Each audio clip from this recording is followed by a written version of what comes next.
Hi, I'm Jonathan, and today on Hanging Out with the Guides, we have David Essel. David, thanks for joining me today. Jonathan, awesome to be here. We've been waiting for this for about 6 weeks, so I'm glad it finally came. Yep, this is true. David is a TV radio host, master business, relationship, and success coach, inspirational speaker, addiction recovery coach, an all faiths minister, and the author of 8 books. So, David, tell me about who you are and what you believe your role is in this life. When you leave this world, what impact do you want to have left? Jonathan, it's such a great question, and it's a question that people should be asking themselves. We need to evaluate what the heck are we doing here, right? It's like, oh my gosh, because all of a sudden we're going to be 80 if we're fortunate, and then we're going to be 90. And so it's a wonderful question that I'm going to actually, send that out to your viewers right now and say, take your paper, write it down. What the heck do I want to be remembered for, right? Like we say, Jonathan, don't trust your brain, don't ever think that your intention is going to bring some kind of greatness to your life. You've got to actually have a plan. So, our work for 30 years now, I started out in sports psychology and health and fitness, transferred over into the world. We call it the general population, meaning we help everyone with anything. But really, it's quite simple. And Wayne Dyer, the late Wayne Dyer, who just passed away, in 1991, he gave me the most beautiful endorsement that's on our website. And he said, David Essel's mission is to help you become more alive in every area of your life.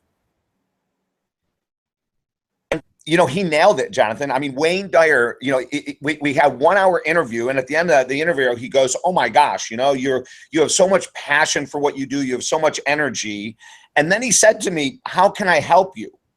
Now, Wayne Dyer was already a big name in 1991. For a lot of your viewers that maybe are younger, they may not know the legacy that he has or how long he's been at the top of his game, But in 1991, he was huge. So here I am just starting national radio in 1991. And at the end of the interview off air, he goes, now, how can I help you? And I said, what do you mean? And he said, well, there's got to be something I can do for you. And I said, well, first of all, please come back every time I ask you,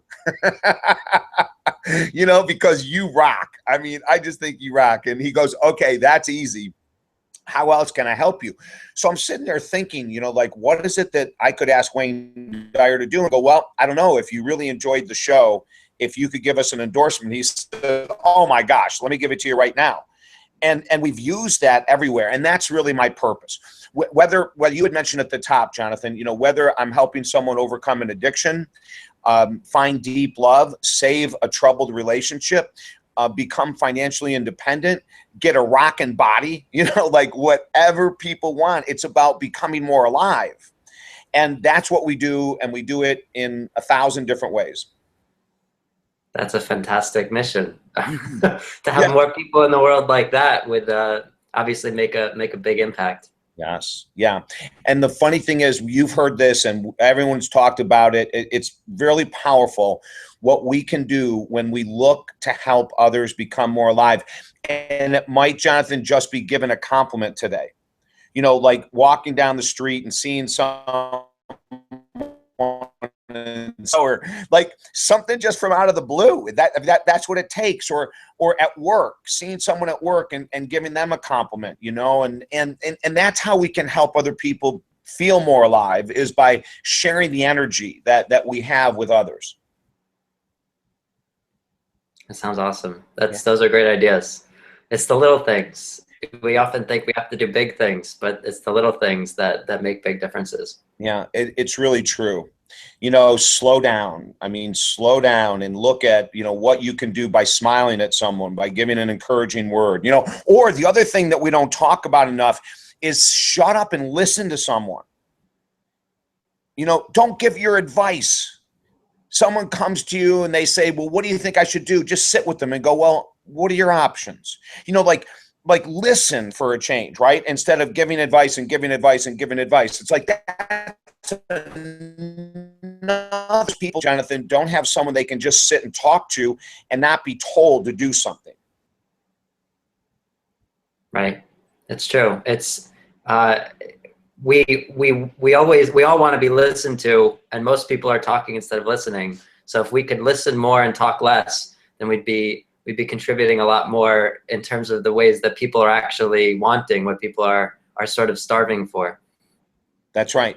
You know, in our life coach certification courses, we tell people that there's two huge keys to being a great counselor, a great minister, a great life coach, and that is to be able to, well, I'm not even going to say to listen. You have to be able to listen well, but next is to ask really good questions and to give really good written assignments.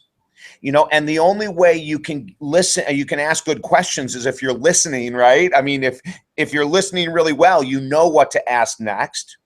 And by giving people assignments, you're giving them a chance to slow down and to come to their own conclusions. And it's a beautiful process, you know, but most of us are so quick to give advice. Oh, you know, you should do this and you should do that. And you know what? The other thing that's kind of cool in all the years of doing this work is that I've often found, Jonathan, that when someone comes in and I first start working with them, either on the phone or Skype or in person, is that I have in my mind where I think they should go, right? Like I have in my mind, but I don't say a damn thing, right? I don't, because I can find out 4 weeks later that my initial thoughts and advice would have been wrong. You know, that I would have been 100%, you know, wrong because I didn't have enough information. And so by me being quiet and not giving advice, oftentimes I find out down the road, wow, this person really knew all along. You know, like I'll give you a great example. Can I give you one example? Yeah, sure. Okay. So I was working with a couple where the guy was in an affair and they had 2 kids. They had been together married for 15 years and he couldn't decide if he wanted to stay with the mistress or come back to his family. Okay. So then I started working with his wife. Well, you and I both know, and she told me that every family member, every friend said to her, divorce him. You know, he's a pig. If he can't decide if he wants you or your family, you know, you and the family, then he doesn't deserve to be with you, right? Like that's quote unquote classical wisdom. So if we were to give that advice, we would have totally blown what happened next. And that is 4 weeks into working with both of them individually, she walked in one day and she said, you know what, David, I'm going to fight like hell for this marriage. Like I'm getting chills right now, Jonathan. You know, I'm getting chills, seriously, remembering this. She said, I don't care what everyone else thinks. I don't care if they think I'm crazy. I'm going to fight for him and my children. The very next week, they weren't living together. The very next week he came in and he said, David, I had this really weird dream. He said, I woke up and all I can think of is that I've got to fight for my marriage. Okay. Now listen to this. Listen, Jonathan, this is so cool. I worked with them both for a year. They reclaimed their love. That was 10 years ago. They are more in love now than they ever have been. If I would have given the traditional wisdom answer that if some guy can't make a decision, kick him out of your life, I would have been totally wrong.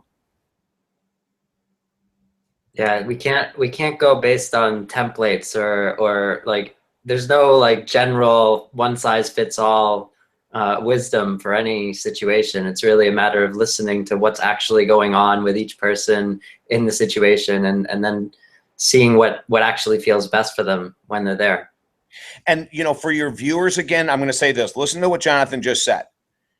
There is not a template answer for anything in life, okay? Anything. Like we fall into this conformity issue, this conformity place. We get programmed, Jonathan. All of us are programmed, okay? And if we say we're not, we're in denial. We're in total denial, you know, because we're all programmed. You know, the Democrats are the best, Republicans are greedy idiots, you know, blah, blah, blah, whatever. You know, we're all freaking programmed. Like, very few people can step back and go, wow, maybe that's their path. Maybe that's what they need to do. Maybe that's why they're here. Who knows, right? So we all need to chill out a little bit on we know the best, you know, and look at breaking that whole programming so that we can be open-minded and in our own lives too. You know, I don't know your background, Jonathan, but you're obviously doing media work right now. You know, this is all media work. So let's say when, 4 or 5 years ago, someone said to you, it's really difficult to do the work you love in media and to make a living and blah, blah, blah. Well, a lot of people are going to be programmed to think like that, right? And then they won't follow their dreams, or to be an artist or a musician or whatever. We get programmed. We buy into this crap like, my family history of genetics is why I'm overweight. The University of Florida study showed about 8 years ago, only 6% of people who are obese or overweight have any genetic link at all. 94%, it's lifestyle, baby. It's lifestyle. But if you look at your family, and let's say all your family are all overweight, then you could be programmed into thinking it's genetics when that's a bunch of crap, Oh, Yeah. I love these conversations.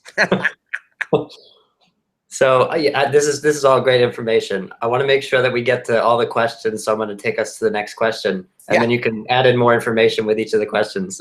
Okay.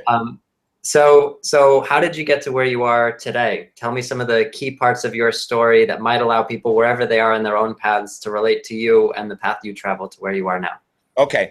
Well, first of all, I think that some of the greatest teachers are failures, and I have failed so many times. It's not funny. Seriously, Jonathan, financially, career-wise, relationships, addictions. Oh my God, forget it.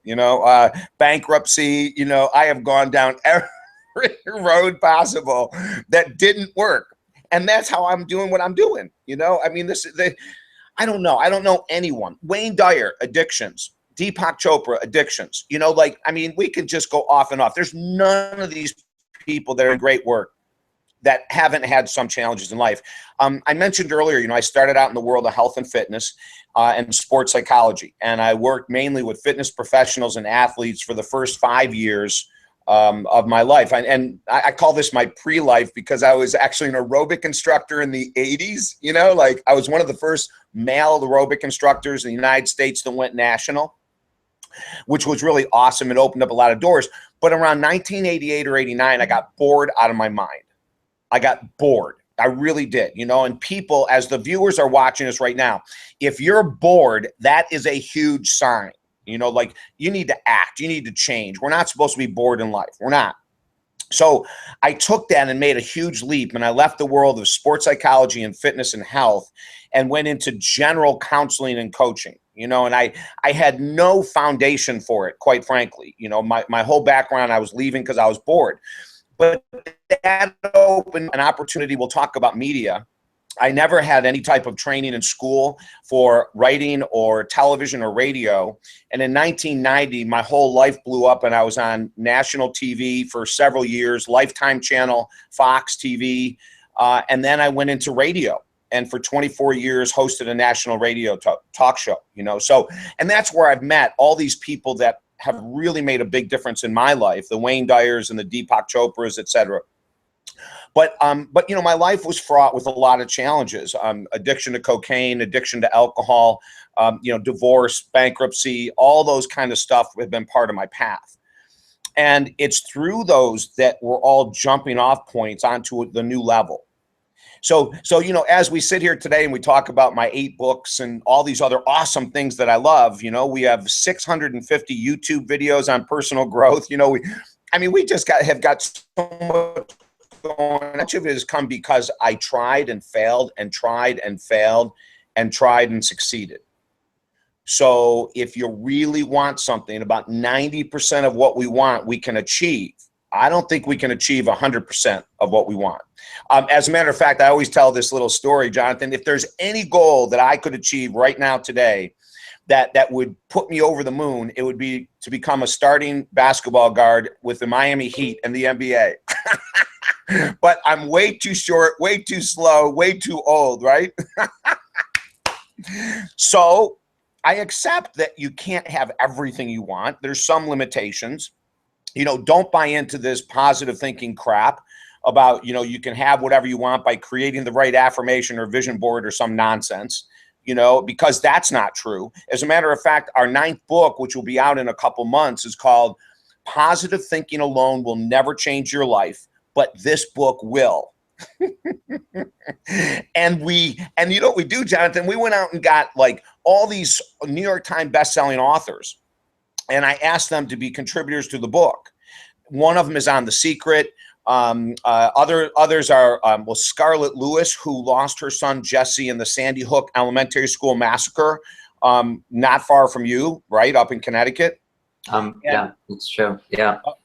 Horrendous experience, right? But you know, I had her right because, you know, she said, David, when you're going through some kind of grief, people tell you to think positively, and there's a reason for this. There's a good reason for this, that your son was murdered. You know, he's in a better place. And she said, I got so sick and tired of these positive thinking people, you know, that I realized I had to go into the grief, into the anger, into the pain to become free.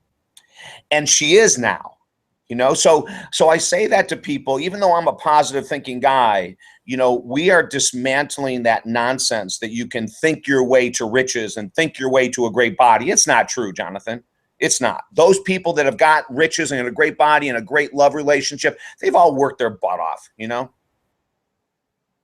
Well, one of the things that's often not acknowledged in all the positive thinking emphasis is actually acknowledging what's actually being experienced. You know, if there are negative feelings going on, there's grief, there's anger, there's whatever, then if you don't acknowledge those and let yourself experience those, you can't ever get to the positive experiences that you're trying to create with the positive thoughts, because it's just, you're just talking over everything that you really ideally would be listening to. And just like you were saying earlier, the importance of listening, it all begins with listening to yourself. If you're not listening to your own emotions as they're coming up, your own thoughts as they're coming up, then you're not going to be able to listen to anyone else. You're not going to be able to change anything about your life, because your interactions with everyone are going to be about talking over yourself and them and having others talk over you, and nothing's going to get accomplished. So it's really a matter of acknowledging where we are, hearing out what's happening. It's, you know, when you're riding your bike and you're looking at the pole that you don't want to crash into, looking at the pole doesn't get you where you want to go. And like just ignoring the pole doesn't get you where you want to go. But if you acknowledge the pole and then decide where you want to look instead, that's how we get where we want to go. So it really requires making sure that we acknowledge the poles when we see them. Yes. And then decide where we want to go instead, and then do the work that it takes to get there, put in the effort. And like you're saying, you know, there are things that we can't accomplish, but it's, if we were to actually look at our larger picture, we have, like, if you were to accomplish your goals that you don't think are really like for you, like the basketball, like whatever, you know, it would be great. It would be awesome to be able to do that. But at the same time, it would take your attention away from what you're doing now. And I imagine you're getting a lot of fulfillment from that. And if you were to do both, you wouldn't be able to give the same kind of energy to either.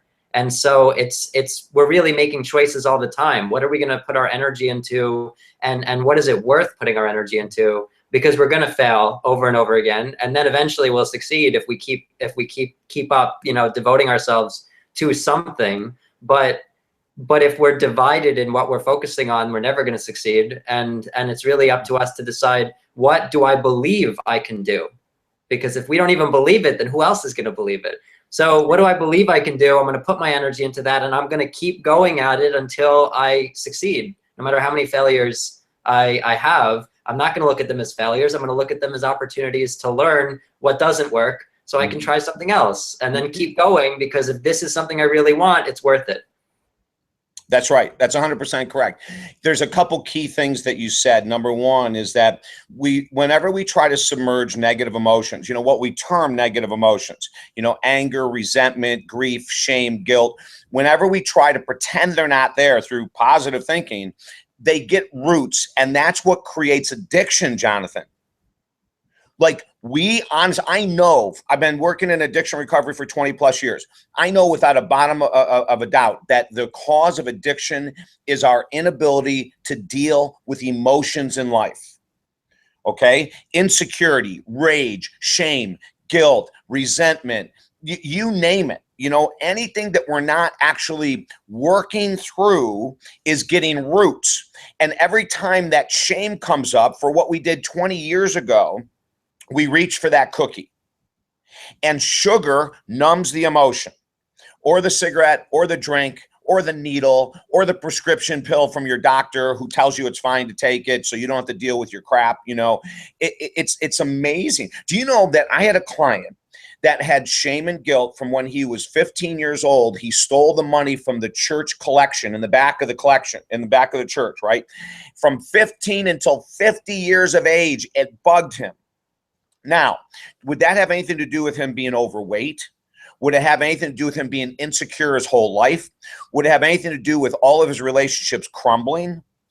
As your viewers listen to me, they may go, okay, David's insane. Like, how could taking that money have anything to do? But do you know, I believe it's true, Jonathan.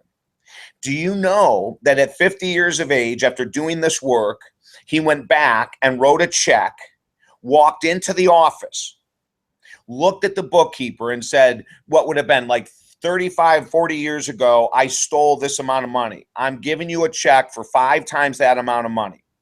Jonathan, on that day, he became free, right? He was free. His life changed.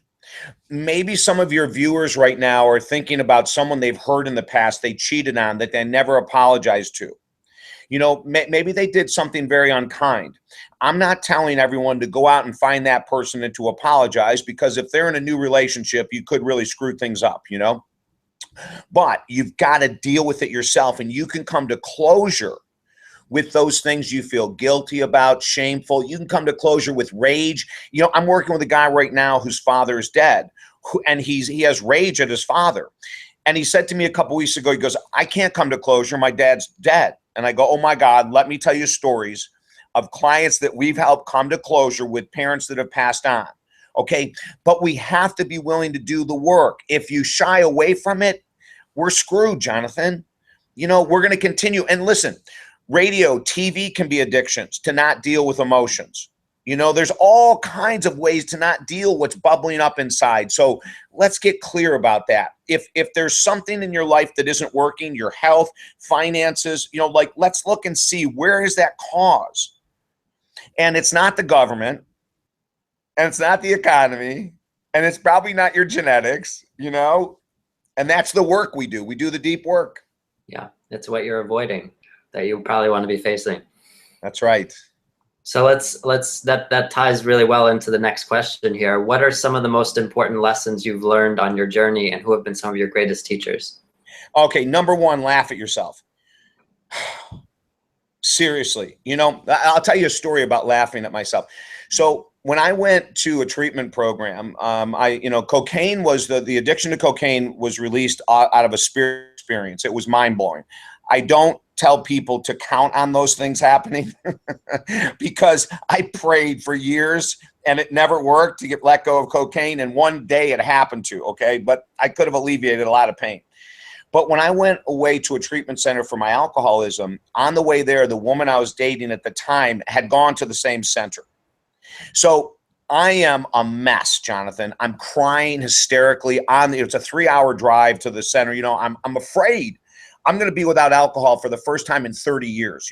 I am scared out of my mind. I started drinking very young, and I had alcohol with me all the time. Even though I played basketball at Division I, I accomplished some great things, but I was always drinking. And it's amazing how you can always be smoking pot. You can always be doing prescription drugs. You can be drinking alcohol, and you can still be very functioning, highly functioning. So when we're going there, I said to her, now this is classic. I said, what's the worst thing that happened to you in the treatment center? I'm looking for ways to feel worse about myself on the way there. Great. And so she said, the worst thing in the world is when the girls would laugh about their addictions, that they shouldn't have laughed. It's not funny, that we've got drunk and cheated on our husbands or spent all this money or whatever, So I go in there, and of course I go into what's called the fishbowl, which is detox. I'm in detox for 3 days. Then I go into general population. The first guys I run into, they're laughing about, oh, you remember when we did this, right? Well, a couple weeks later, out, Jonathan, that's actually when it's appropriate with the right group of people, it's highly healing.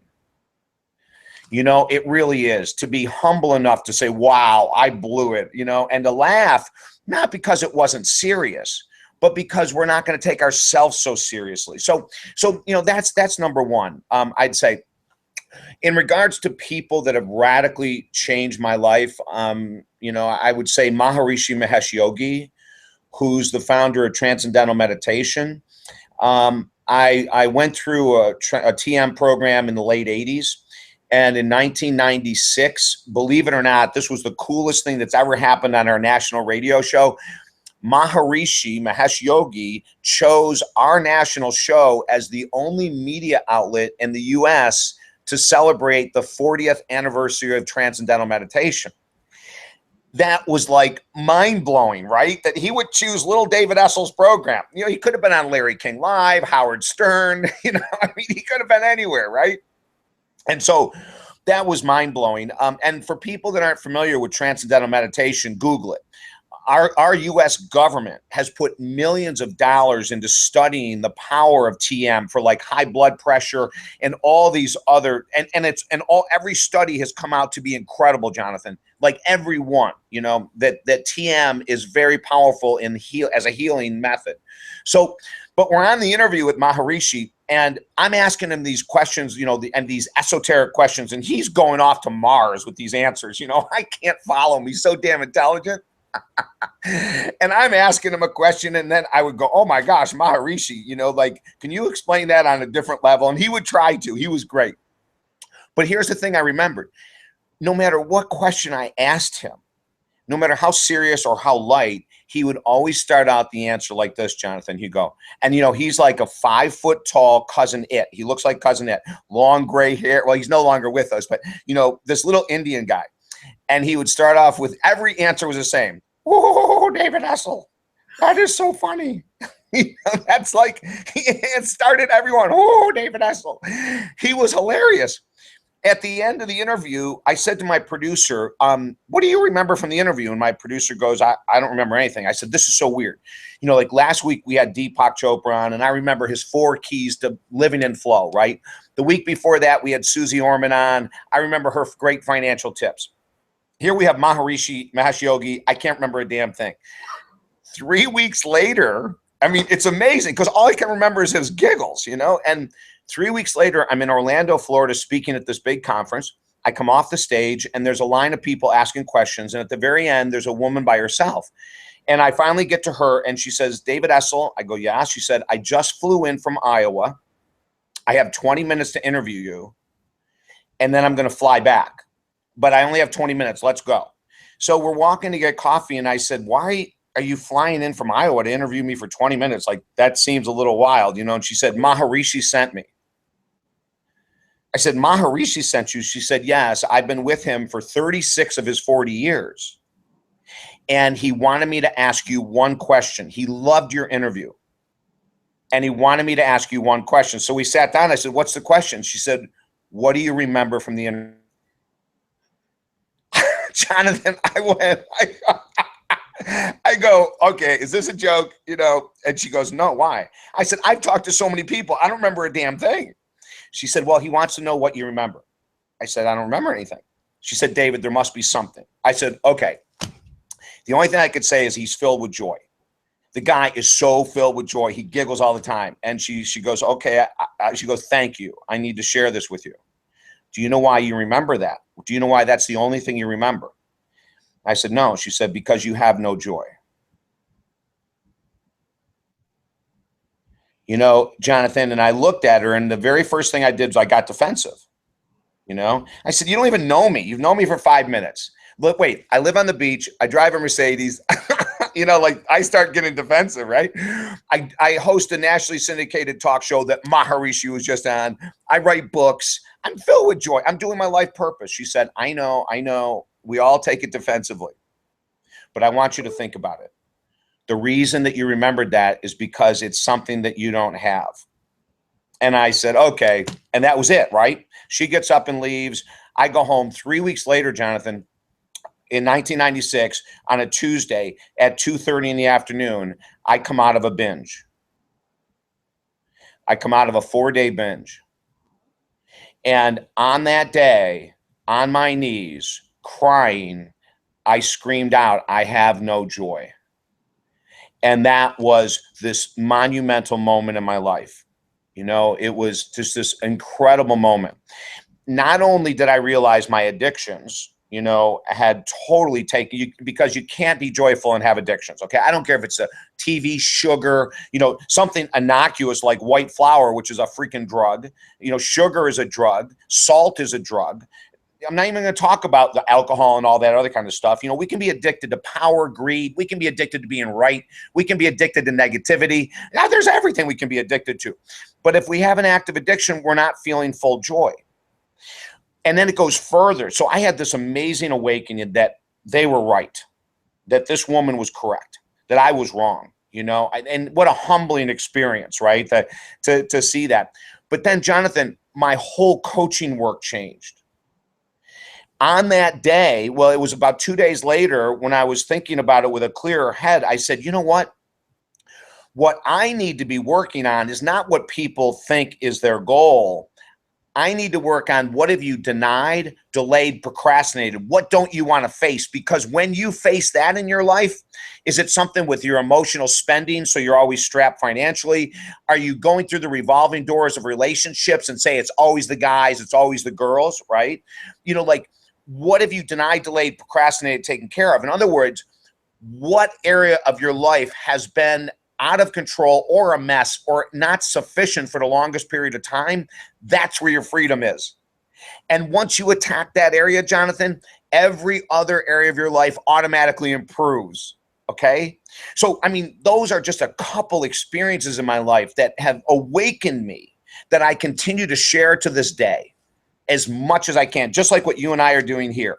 So, you know, you can make a vision board that says you earn $1 million a year, or, you know, that you're attracting your soulmate, or all this other crap. Now, this is going to seem weird. I say make a vision board with all the crap you're avoiding. You know, like, what am I in denial about? You know, my weight, my finances, my relationships, my spiritual path, my career sucks. Like, pick one of those and get to work on it, and the rest of your life will explode with joy and happiness and success. These are very powerful stories, because they really like get at the core, right immediately. The only thing I would shift about that is I would say, once you set your goals, once you have like the vision board, the traditional vision board of the positive things, then the next step would be, so what's in the way? What's in my way? And that's how we would address those things, because it's when we want to be in a better place that it seems worth addressing the things that are in our way. If we're not wanting to, if we're not like clear that we want to be in a better place, then we can just keep doing what we're doing, suppressing all the negative stuff and not go anywhere. So it's really, I'd like to be in a better place. What's keeping me from there? What's keeping me from this particular better place? And then let me address this stuff so that I can actually float to the surface and get to where I want to go, instead of having all this stuff keep me anchored to the bottom. That's right. That's Jonathan. You know, let me give you an example with money. So when people come in and they say, I want to become financially free, will you help me? I say, absolutely. What you just said is what I say to them. What areas are holding you back? So they have a lot of debt. Let's start working on that. They're emotional spenders. Let's knock that out. Do you have a budget? No. Do you chart your daily expenses? No. Before we even get into creating more income, we have to learn how to respect money. So when you learn how to respect money, Jonathan, then we work on income. But we usually don't work on helping people increase their income until they've understood respecting money, cutting back on expenses, following a budget, right? So it's the stuff we've denied, delayed, procrastinated on. Then I can help you get financially free. Yeah, it's like building the foundation of the building before we build the building. They're saying, we want to build this amazing skyscraper, and you're like, all right, so let's dig up the dirt here, let's dig it deep, and then we'll pour in a lot of cement, and it's not going to look like we're building anything you asked for, but it's okay because we're doing everything that we need to do this stuff first. Yeah, to prepare yourself for the success you desire, to prepare yourself for the end result you want. You know, a quick story on money. A woman, Patty, and her partner, Al, took my financial freedom course. Patty comes in, and she has been a mess with money for as long as she can remember. So we go back into belief systems, and we found that her beliefs about money is the ostrich effect. is we never look at our account. We don't ever do the balance at the end of the month very closely. And then when we look further, is that she was repeating her mom's beliefs about money, that men handle the money, and that whenever I want something, I buy it. And if my husband would be upset, I hide the purchase. Okay. So Patty was just following what she was raised with. She didn't know any better. So when we found that she was replicating her mom, this big aha went off. She was so afraid of recording her daily expenses because she didn't want to see the truth, right? Okay, we get her to start recording expenses, and she's coming in and going, oh my God, like their weekly grocery bill for 2 people was around $250 a week, which is a week. I mean, we're looking at $1,000 a month. Like, it's crazy, because she went almost every day, and she'd go in to get, you know, a bag of potatoes and come out with $40 worth of stuff. You know how easy that is. So we started doing all this intense work. And then I asked her one day, what's the interest rate on your car loan? And she said, I don't know, but my payment's way too high. I can't afford it. Well, I said, well, you can't afford it because your expenses are so incredible, but bring it in. So we looked at it, and this was a new car, and it was at like 16%, which is insane, Jonathan. I mean, a new car loan should be 2%, 4%, something like that, right? She just went in, listened to the salesperson, and signed. So immediately, the next step, you know, what she denied, delayed, procrastinated, was to look at the reality. I sent her into her bank to redo the car loan. The bank, within 2 hours, totally redid the loan at an amazing percent. Now she's saving hundreds of dollars a month on her car payment, right? But this is all the foundation work. You said building the skyscraper. It's exactly what we do. Exactly. Yeah. Good stories here. These are really, the stories are like the most powerful way to convey these points. It's good. Yeah. So to get into the next, and we'll see if we could keep these to like maybe just under 5 minutes, just to get through these 4 questions. But like those other ones built the foundation for all of these, so this is totally okay. So let's see what we can do. Okay. So what is the purpose of life? Why are we here? Wow. That's a simple question. You know, I think it's to explore our true potential. I really think that's what it is, you know, and in our true potential, probably 90% of the time, that means being of service to others in some way. And I can't separate those, Jonathan. I can't say that it's only about service to others, because if you're exploring your true potential and you're serving others, you're going to do amazing things in this world, you know. But if you're trying to do only one or the other, it's not going to fit, to me anyway. That's my personal opinion. I look at the greatest example of that is Viktor Frankl in his award-winning book, Man's Search for Meaning. You know, that he found his search for meaning in the concentration camps under Hitler, in serving the other prisoners around him. You know, like he found man's search for meaning, being of service, right? Now, he was a psychiatrist who took his psychology training into the prison camp, but he didn't know he was doing it at first. And then all of a sudden at the end, he sees that all the dots were lined up and that he was in complete service with his calling. His calling was to be a psychiatrist. His service was serving, you know, men in a freaking concentration camp. When he found that, the concentration camp evaded, it went away, it floated away, and he was of service. He could have been in an office for, you know, all that matters, you know. Now that's an extreme example, and I know it is, but if your viewers can wrap their head around what's my potential, you know, where do I feel on fire? Where do I feel alive? Is it with animals, children? Is it with seniors? Is it with the blind? Is it with, like, what is it, you know? Is it the creative arts? Do I feel alive? Is it building homes? Do I feel like, what is it? There's your potential. You know, the great book Flow, and the Russian author, I never can pronounce his name. It's too many consonants. What's it? Mihai Csikszentmihalyi. Thank you. Yeah, way too many consonants, you know. And we had him on the show. And I never even attempted it. and he laughed and he said, "Don't worry about using my name. No one can pronounce it." I said, "Okay, thanks," you know. But you know, when you're in flow, you're going towards your potential. And then just look at your potential. How can I serve? I really think that's the meaning of our existence. Yeah, that was well put. Mm. So now to get into another big question here, tell me about God. Who or what is God, and what is our relation to such a source or being, or however you think of this? Yeah, well, the word God can be interspersed and changed in and out, right? It can, I have, especially as an all faith minister, oh my Lord, I love the concept of something greater than us, bigger than us, that flows through us. I will sometimes comes to tears with a sunrise or a sunset, and to me, that's the energy flowing through me.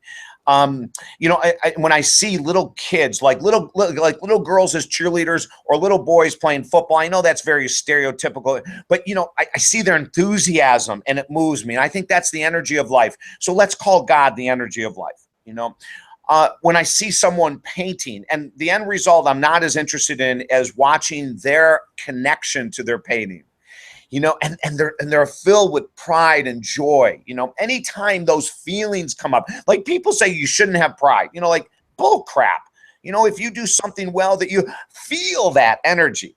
So I think praying to something greater than ourselves, if it's, the biggest tree in the world, if it's a mountain, if it's God, if it's Jesus Christ, if it's whoever it is, maybe it's a saint that you look up to, in the morning, I have these rituals where that, I include Buddha, and I include, well, there's a statement that's Hamsa, and it's from the Hindu world, and it means I am that.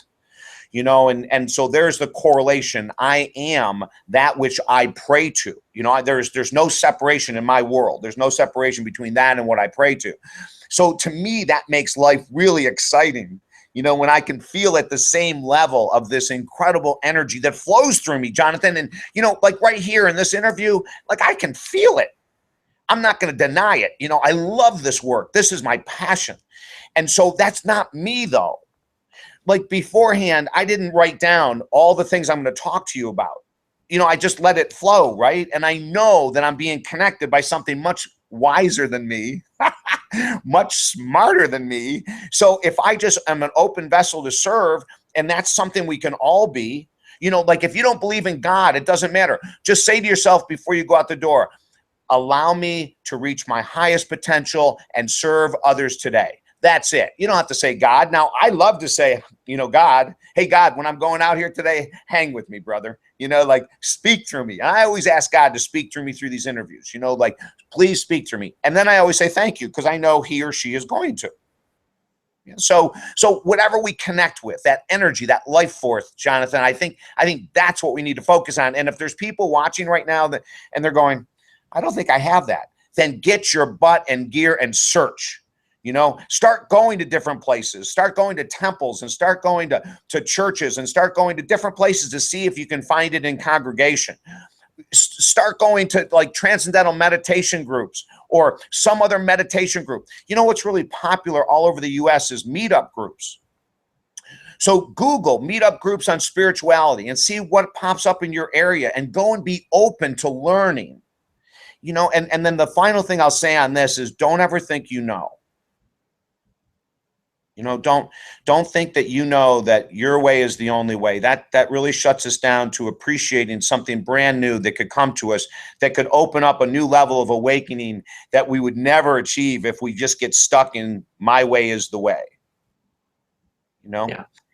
A quick story. My dad, I was raised Roman Catholic, and my dad became an altar boy at 72 years of age. Is that a trip? Like at 72, he loves God and loves serving the church.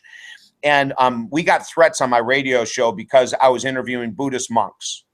So we got threats from the religious right saying that, like you're going to hell, blah, blah, blah, all these threats, When my dad heard that, he started listening to my shows on Buddhism, because he didn't like the fact that there were this religion, because he's so religious, but he didn't like the fact that there were religious people, obviously coming after his son was one thing.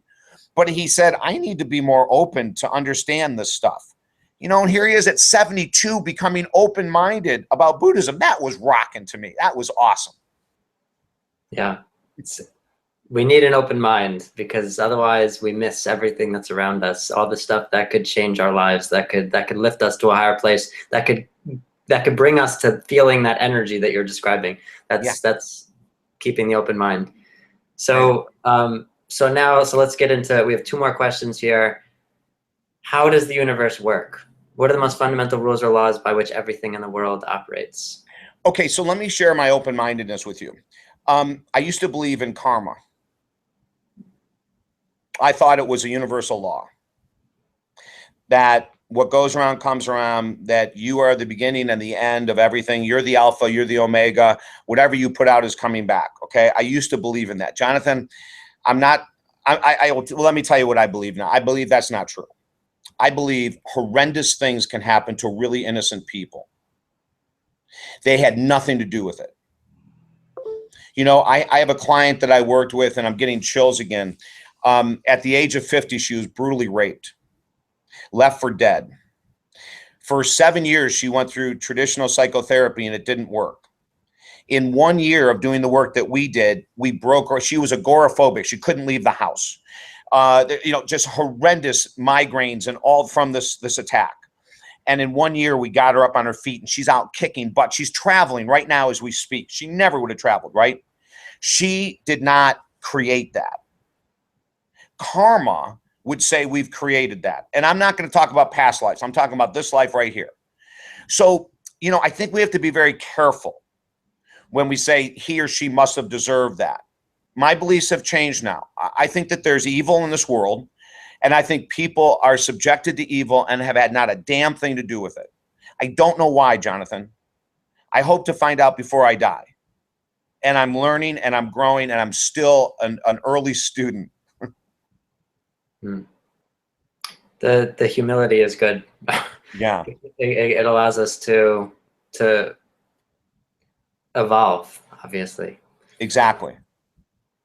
So, and now the final question here, boiling it all down, what do you believe is the most important thing for every person to know? If you could tell every human being on the planet one thing, what would it be? To forgive yourself and to forgive others for everything. That was great. Powerful and succinct, and exactly as it should be. It's good. Thank you so much, David, for your time and for sharing so many amazing stories and lessons with me today. Oh, Jonathan, this has been a blast. You know, this is our wheelhouse. You know, I mean, this is your wheelhouse. It's my wheelhouse. This is why we're here. Okay. So I have thoroughly enjoyed it. And the energy that we've exchanged has been perfect. And thank you so much for thinking of me with this work that you're doing. I appreciate that.